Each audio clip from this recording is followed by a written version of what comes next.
So you might remember from the overview, I mentioned that in order to do this, to claim your bonus, we're going to bet on our football team winning on the weekend, and then we're going to bet on our football team not winning on the weekend.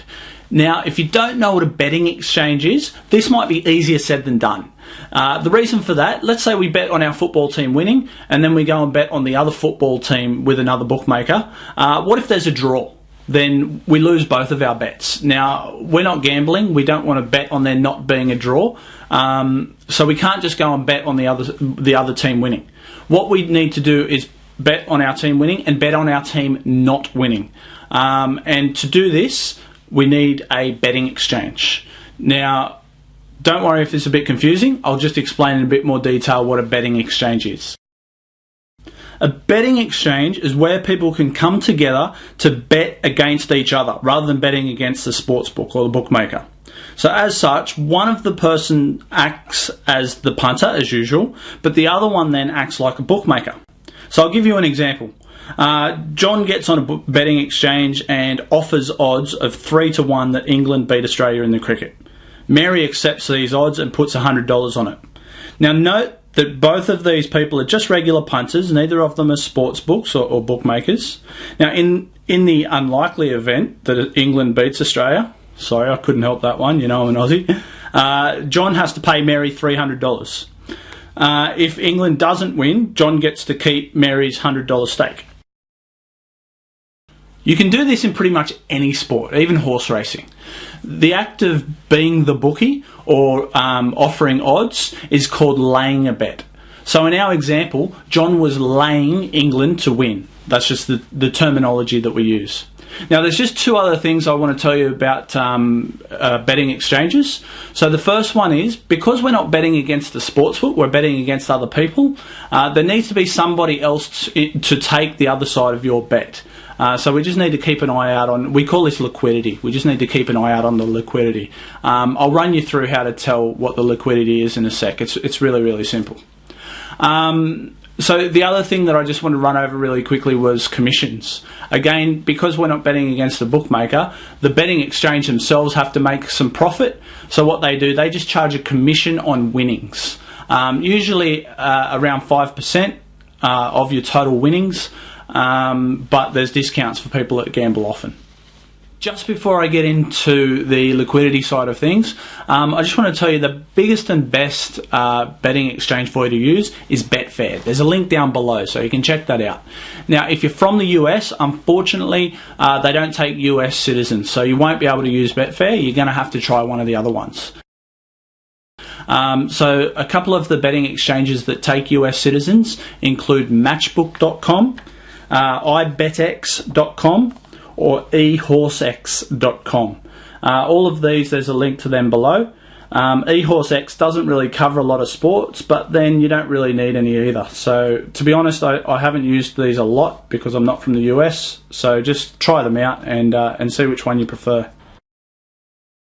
Okay, so I talked about Betfair and betting exchanges, and I just wanted to show you really quickly, give you a quick preview of Betfair, as well as just show you about the liquidity. So what I'm going to do, I'm just going to navigate to a sport. I'll pick any sport for now. So if I come up here and click on sports, now this is loading up. Now we'll just go to soccer to start with. So we'll just scroll down here to soccer, and it doesn't really much matter what sport we pick, it's all the same. Now when you click soccer, just on this front screen it shows you the games that are starting soon, so I'm just going to go to the next game, which is Manchester United versus Derby. So click view full market, and that's just going to bring us in. Now I just wanted to talk about this window that came up as well. If you click on view demo, I'm not going to do it right now, but if you do click on view demo, it's just going to show you a demonstration on Betfair and just how to bet and how to lay a bet. Definitely worth looking at. Even if you're from the US and you're not going to use Betfair, it's still worth a look, so just go and check that out, and it'll just give you an idea, a really good overview of how betting exchanges work. So I'm just going to close this for now. Now this is the market. This is what we can see when we log onto a betting exchange. So first of all, pretty obvious, if we wanted to back Manchester United, we could do so at 1.19 odds. These are European odds. Okay, so that's what the 1.19 odds are. These are odds that are ready there for us to take right now. And this £47,000, what that is the liquidity. So that's how much is available for us to bet. So if we wanted right now, we could take over £47,000 worth of bets at 1.19. So this particular match that I've picked is very, very liquid. There's plenty of people to take the other side of your bets, which is a good thing. They're not all that good. Sometimes you might see $10 here. Sometimes you might not see anything. Okay. Now, obviously, as we look down, if we wanted to back Derby, we could do so at 22, odds of 22, but less liquid. We could only put £568 on it, and so on. Now, if we wanted to lay Manchester United, so remember, to lay means to bet that they're not going to win, to act like the bookie. We could do that at odds of 1.2. And again, there's plenty of money to do that with. So it's really, really simple to see the liquidity and to read the odds. Really easy stuff. But like I said, worth checking out that demo anyway. So that's about all I really wanted to cover. I guess there was just one other thing I thought I'd run over very quickly, and that was what these other numbers mean. So we'll take this one for example. Let's say you wanted to back Derby for £1,000. Now, you could only back, at odds of 22, you could only back £568 worth, because that's all there is available. After that, there's still another £82 available at odds of 21, and another £315 available at odds of 20. So people actually...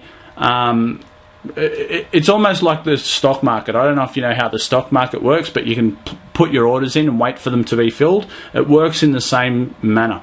Now, if you want to, you can also place one in between these. You might want to place a bet at 21.5, for example, but we're not going to go into that now because it's not so important. So that's just a quick rundown of betting exchanges for you.